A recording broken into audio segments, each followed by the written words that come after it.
आयुष्यात प्रत्येकालाच आपापल्या मर्जीनं जगायचं असतं. तिची तरी काय चूक म्हणा. शहरात वाढलेली हुरळलेली पोरती ह्या खेड्यात कसं काय निभावं लागेल तिचा. माणसाची अवस्था सुद्धा आता पाखरासारखी झाली. बिचारा चिमणा दिवसभर फिरून कुठून कुठून गोळा करून पिल्लांसाठी दाणे घेऊन येतो. पिल्लांच्या चोचीत भरवतो. एके दिवशी त्या पिल्लाला पंख फुटतात आणि चिमणा चिमणीचा विचार न करता ते भोरकन उडून जातं. चिमणा चिमणीला थांगपत्ताही नसतो. तू काळजी करू नको. कधीतरी विजयला आपल्या चुकीची जाणीव होईल. पश्चाताप होईल त्याला. परत येईल तुझ्याकडे तो. काय ऐकतोय मी? तुमचं पोरग म्हण गेलं पळून. बरं पण आता आमच्या हिशोबाचं काय म्हणजे? सावकार, हा, थोडी मुदत अजून पाहिजे बघा. अजून मुदत हवी आहे वय? बार माणुसकीच्या नात्यानं ती बी दिली समजा. पर किती मुदत हवी आहे? म्हणजे 1 महिना, 2 महिने, 3 महिने मुदत देतो बबनराव. मग तर झालं. हा, खुश का नाही? पर एक गोष्ट लक्षात ठेवा बबनराव, हा, या 3 महिन्यानंतर एक क्षण बी आगळा मिळणार नाही. तेव्हा जर का पैसे दिले नाही तर तुमचा वाडा जप्त करून तुम्हाला बेघर करणार. तुम्ही असं काही होऊ देऊ नका. हवे तर तुम्ही विजयशी बोलून घ्या ना. अगं आत्ता ते लग्न झालं त्याचं आणि त्याच्याकडे आता पैसे मागायचे म्हणजे नाही लक्ष बरं नाही दिसत. अरे देवा, काय रे वेळ आणलीस तू आमच्यावर.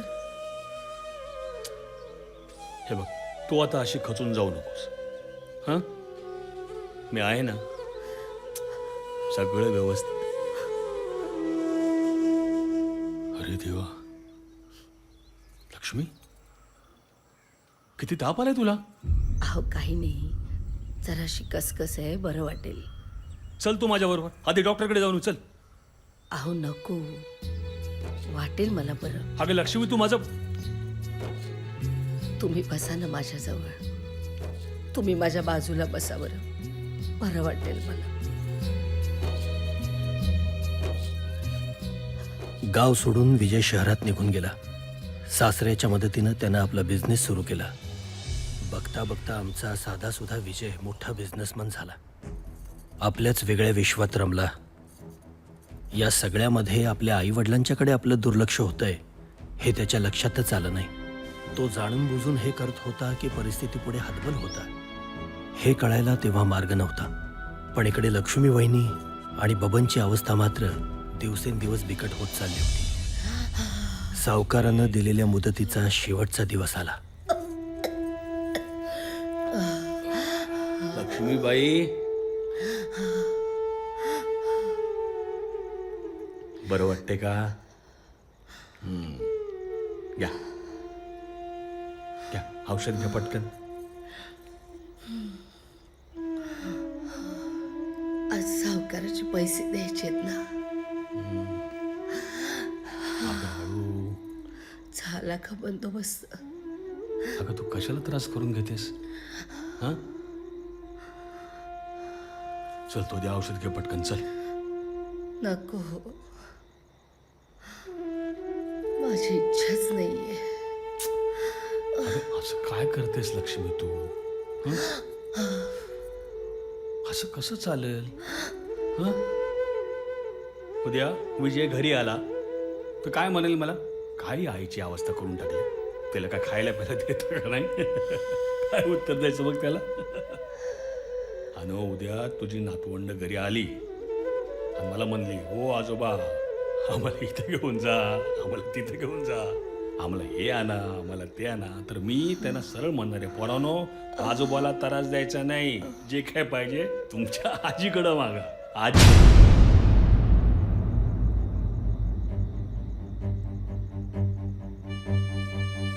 लक्ष्मी, लक्ष्मी,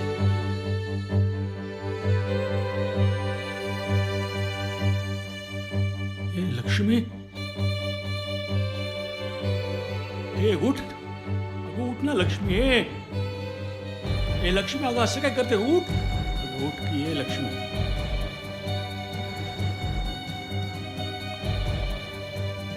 असं फसवायचं नाही असं फसवायचं नाही तुम्हाला नाही सोडून जाऊ शकत तुम्हाला काय म्हणली होतीस मी तुम्हाला कधीच सोडून जाणार नाही अगं लक्ष्मी तुम्हाला सोडून गेलीस तर माझ्याशी कोण बोलेल कोण हसल कोण भांडण कोण करेल माझ्याशी लक्ष्मी उठ ग मला सोडून जाऊ नको लक्ष्मी डोळे उघड लक्ष्मी उठ बोल माझ्याशी लक्ष्मी उठ ए अण्णा अरे कोणी आहे का बाहेर अरे माझी लक्ष्मी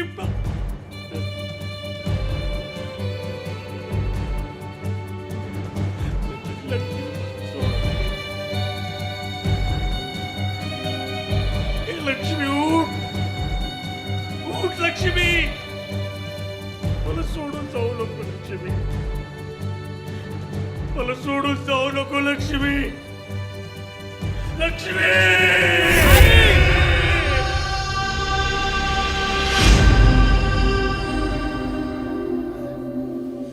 विजय विजय काय झालं विद्या आई आली होती स्वप्नात. विद्या आपण आईला भेटायला जाऊया ना. विजय उद्या खूप मोठी इम्पॉर्टंट डील आहे ना आपली ती आपण पूर्ण करू आणि मग जरी डील झाली तर त्याची गुड न्यूज आणि आपल्या बाळाची गुड न्यूज द्यायला जाऊ आईबापांकडे बरं झोप आता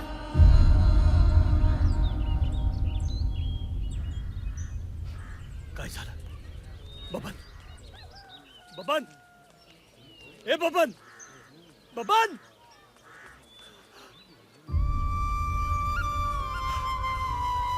गेली लक्ष्मी अण्णा लक्ष्मी गेली लक्ष्मी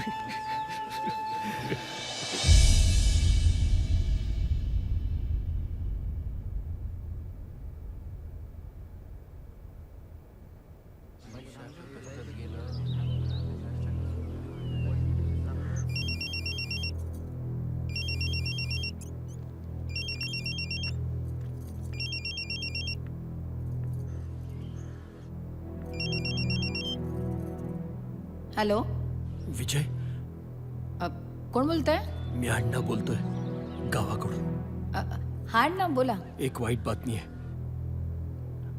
लक्ष्मी वहिनी विजयची आई गेली सगळे वाट बघतायत विद्या हॅलो हॅलो विद्या हॅलो अण्णा ॲक्च्युली आम्ही ना दोघं परदेशात आलोत एक इम्पॉर्टंट कॉन्फरन्स होती म्हणून तुम्ही बाकीची विधी उरकून घ्या काय मी विजयला निरोप देते विद्या विद्या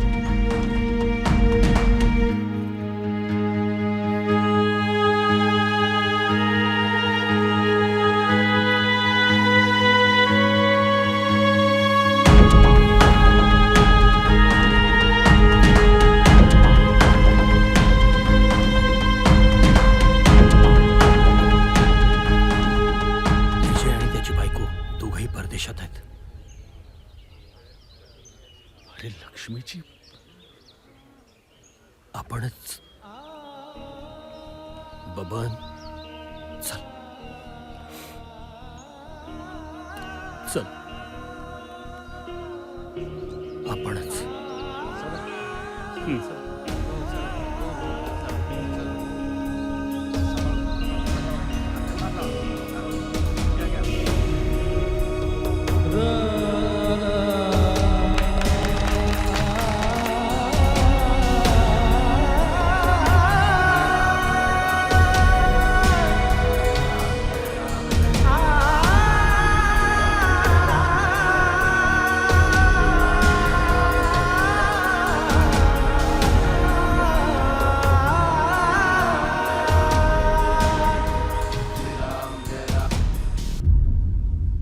मी जेव्हा मरेन तेव्हा विजयच मला अग्नी देईल.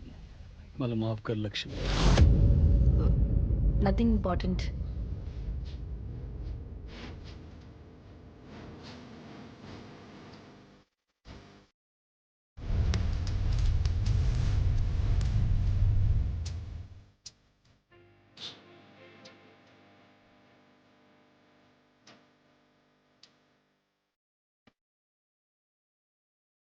आला भूक लागली असेल ना? मी जेवायला वाढवलं. अगं चक्क माझ्यासाठी वेळ मिळाला तुम्हाला? लक्ष्मी चल लवकर तालुक्याला जायचं.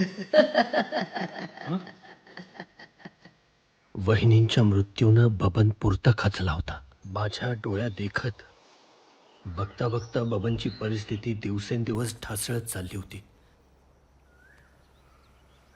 विजय बबन उठ, खाऊन घे, चल डबा आणलाय. काहीच खायची इच्छा नाही बघ. खायची इच्छा नाही? अरे काय चालवलंयस तू? हां, वहिनी गेल्यापासून स्वतःची काय अवस्था करून घेतली आहेस कळतंय? चल खाऊन घे. काल रात्रीपासून विजयची खूप आठवण येते. कसं असेल माझं पोर? एकदा डोळं भरून पाहायची इच्छा आहे त्याला. तो तिथं परदेशात कसे भेटेल रे? खाऊन घे चल. अरे नको रे बाबा, भूक नाही मला. विजयला भेटायचं आहे ना, मग जाऊन तर येऊ, बघू भेटतोय का. चल आधी खाऊन घे. अण्णा नक्की जायचं ना? जायचं, आजच जाऊया.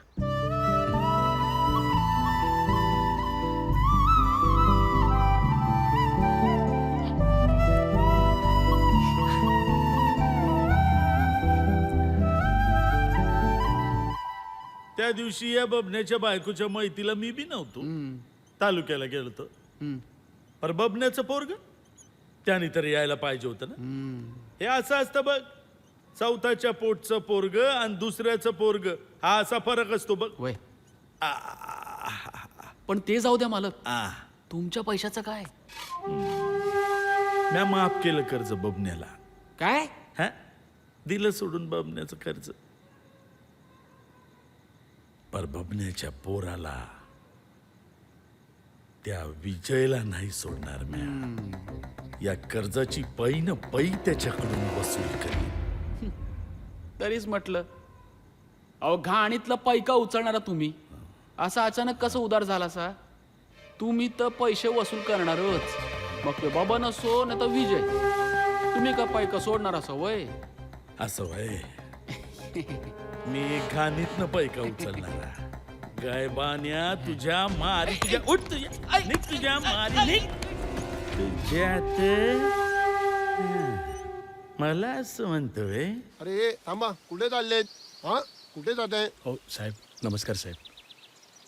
माझं पोरग विजय त्याचं घर आहे इथे, त्याला भेटायला चाललोय मी. आमचा साहेब आणि तुमचा पोरगा? अहो चला चला. अहो, नाही, अहो, असं काय करताय? अहो साहेब, अहो एकदा त्याला बघून येतो मी. अरे बाबा, अहो, ऐक ऐका ना. की जरा माझा. अहो, असं काय करताय तुम्ही? अहो, मला ऐक. चला चला, अरे चला चला निघा. कुठून येतात साहेबांना ए भेटायला? बाबा उठ, ठीक आहेस ना? लागलं नाही ना? बरं, थांबू, विजयची वाट बघू. चल चल चल. विजयला बघायचं आहे मला.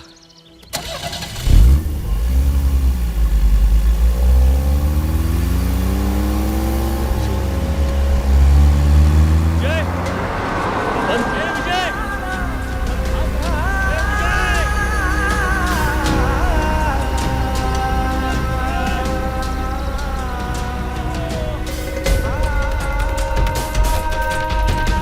बबन, हे बबन.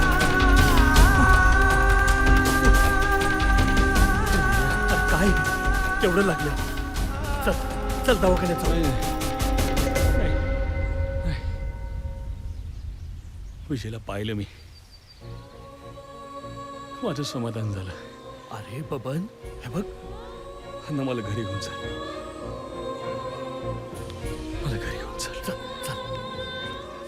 विजयला पाहिलं ना.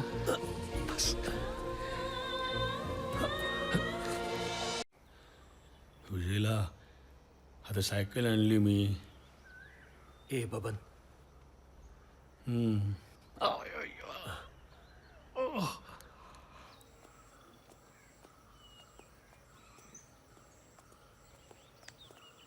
काय झालं?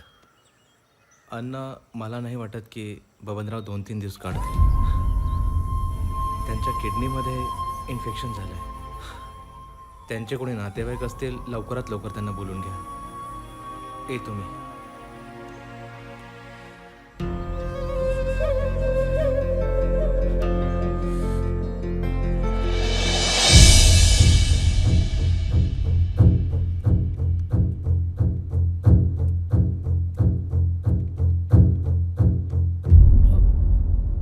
अरे काका, तुम्ही कधी आलात सांगायचं तरी.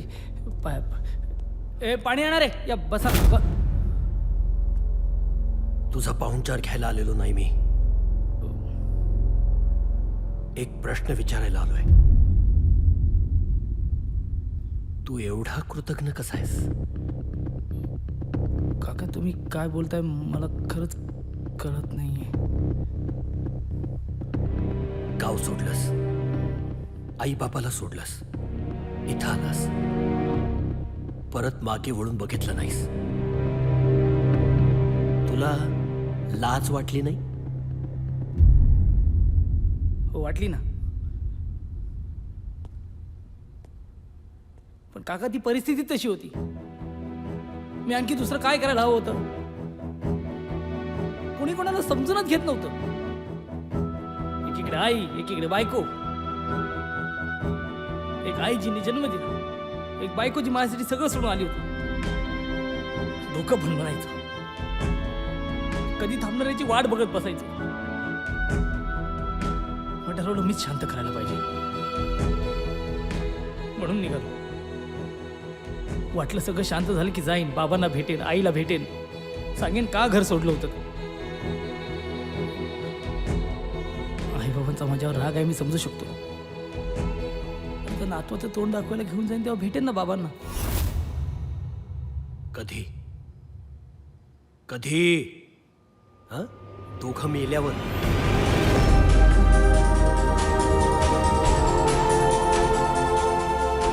फार मोठा माणूस झालास नाही रे विजय. हं? हा बंगला, दाराशी गाड्यांची रांग, सेटल्ड बिझनेस. तुला माहितीये, तुझ्या या सगळ्या वैभवाला वास आहे. वास वास बबनच्या कष्टाच्या घामाचा वास. ऐपत होती, त्या कॉलेजात शिकायची लायकी होती का? माझ्या मित्राची परिस्थिती होती. तुला कॉलेजात घालण्यासाठी स्वतःची जमीन, घर, तार सावकाराकडे गहाण टाकलं त्यानं. मग परदेशात गेलास ना 2 वर्ष. कसा गेलास? पैसा कुठून आला विचारलंस?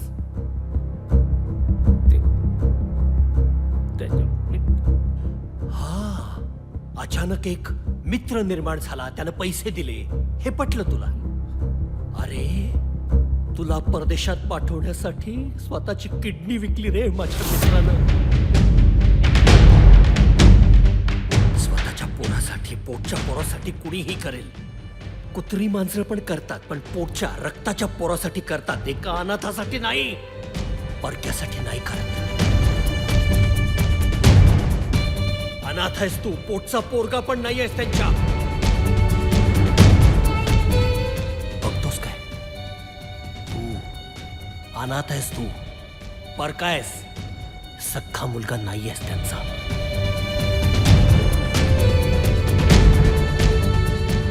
तुझे खरे आईबाप कार ऍक्सिडेंट मध्ये मेले. तुला बबनच्या ओट्यात घालून गेले. एवढासा होतास तू असा.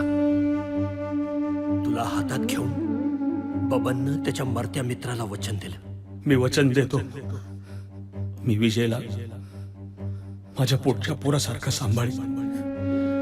शपथ आहे. शब्द शब्द पाळण्यासाठी स्वतःला चरकात पिळून घेतलं रे आयुष्यभर त्यानं. स्वतःला चरकात पिळून घेतलं.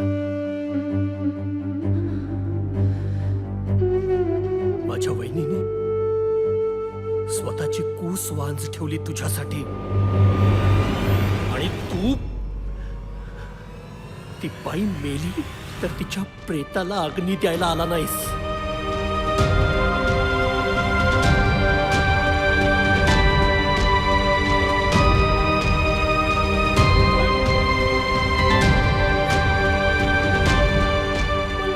मला कोणी सांगितलं नाही.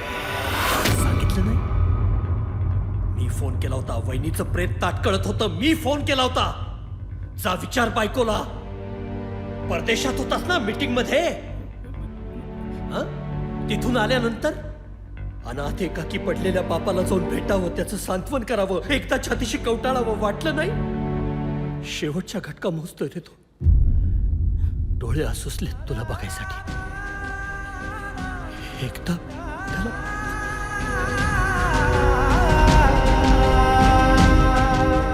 खरं तर या सगळ्या गोष्टी विजयला कळायला नको होत्या, पण काय करणार. माझ्या डोळ्यात देखत माझा दोस्त मरत होता. मला विजयला सगळं सांगावंच लागलं. अरे विजय, आलास? थांबा, पाणी घेऊन येते. अरे विजय, काय रे, काय झालं? आई गेल्याचं तुला माहिती होतं?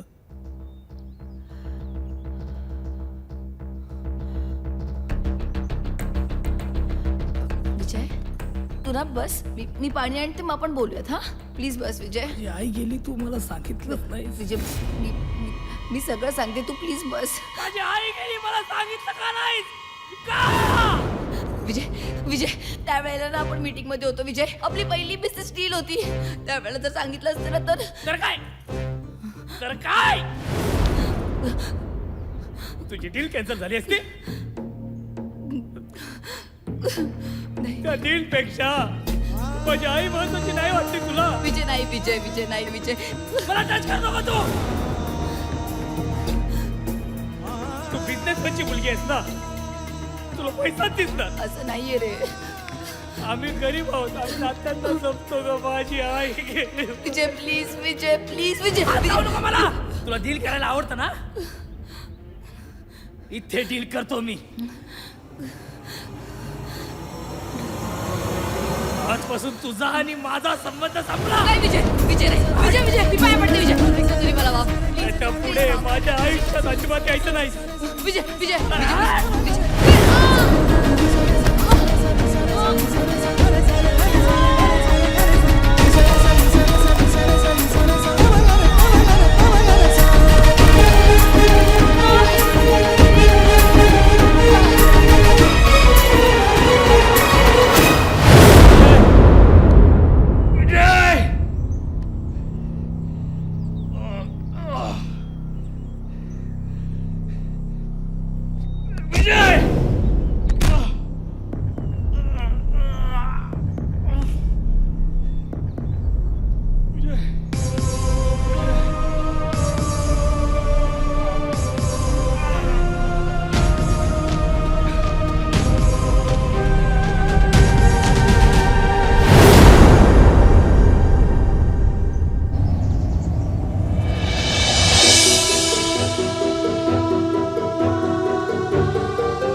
बाबा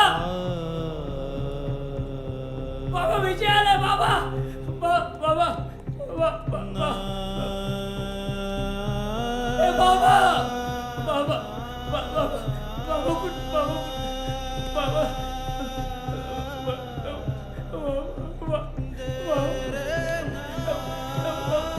बाबा कुठे आहेत बाबा बाबा विजय आलाय बाबा विजय आलाय बाबा तुमचा विजय आला बाबा भेटा ना बाबा भेटा ना तुमच्या विजयला बाबा बाबा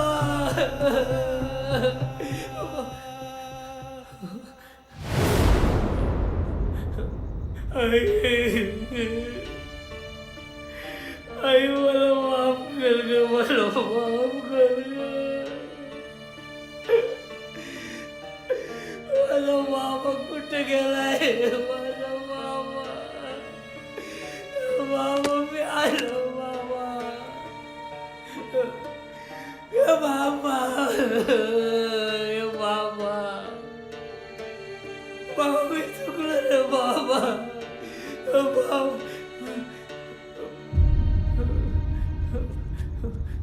अण्णा काका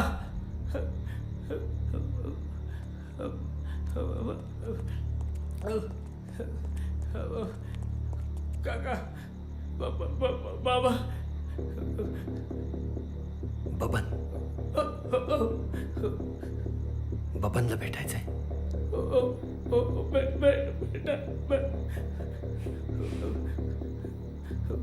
चल.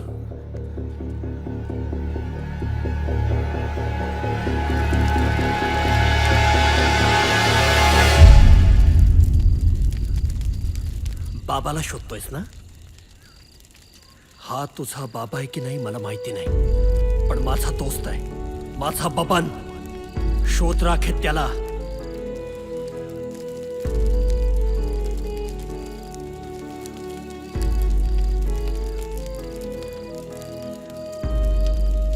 विजय हे सोन्या आलास कसायच रे पोरा? काका बाबा माझी बोलतोय.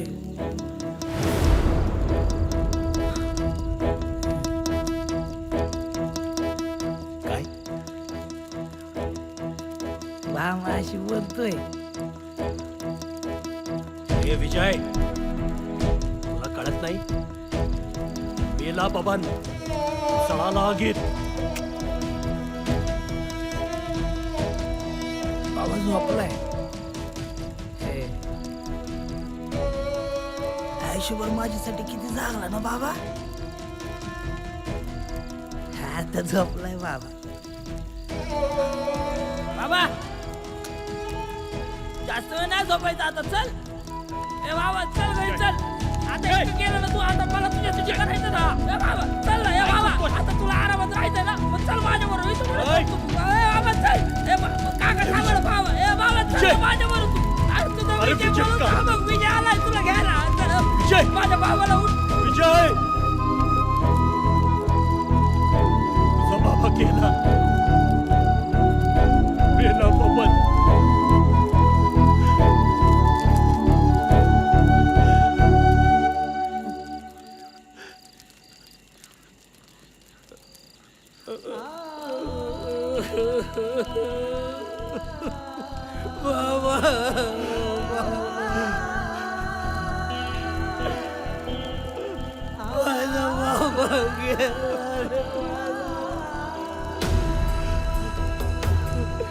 शेवटचं पण बघायला नाही मिळालं माझ्या बाबा.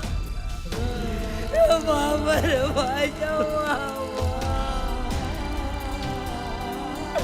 बाबा मला माफ कर रे बाबा. मला माफ. बाबा चल ना घरी.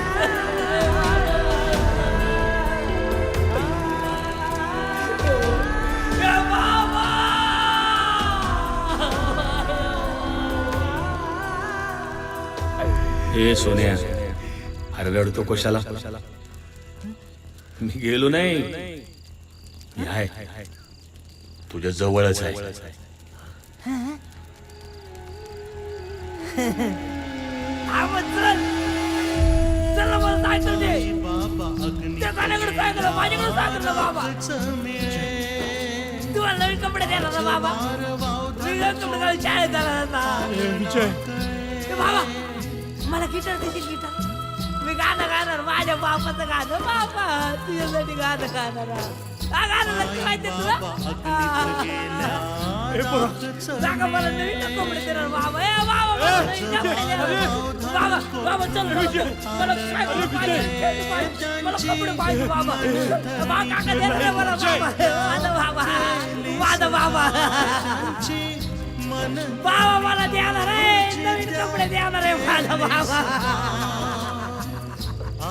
माझा बाबा.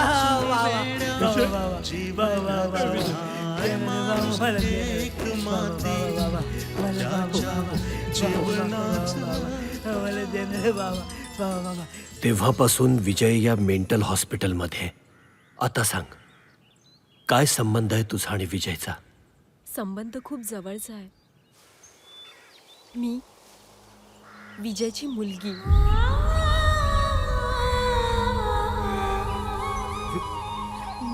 विजयची मुलगी? हो, विजयची मुलगी. नानांनी अखेरच्या क्षणी मला सांगितले की तुझे बाबा जिवंत आहेत आणि गेली 20 वर्षे ते इथे असायलममध्ये आहेत. एके दिवशी आई बाबांचं खूप भांडण झालं होतं. भांडणामध्ये आईला खूप जोरात लागलं आणि ती जमिनीवर कोसळली आणि मग लगेच तिला हॉस्पिटलमध्ये नेण्यात आलं. नानांना ही हकीकत रामू काकाने फोनवर सांगितली. डॉक्टरांनी खूप प्रयत्न केला आईला वाचवायचा. आईला तर वाचवू नाही शकले, पण मला वाचवले. आता काय करणार आहेस? मी माझ्या बाबांना घेऊन जाणार.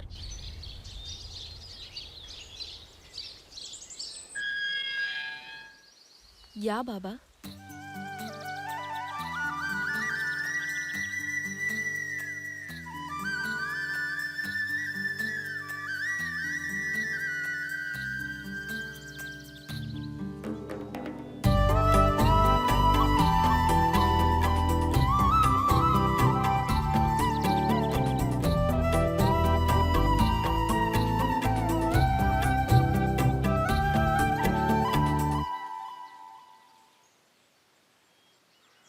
चला बाबा.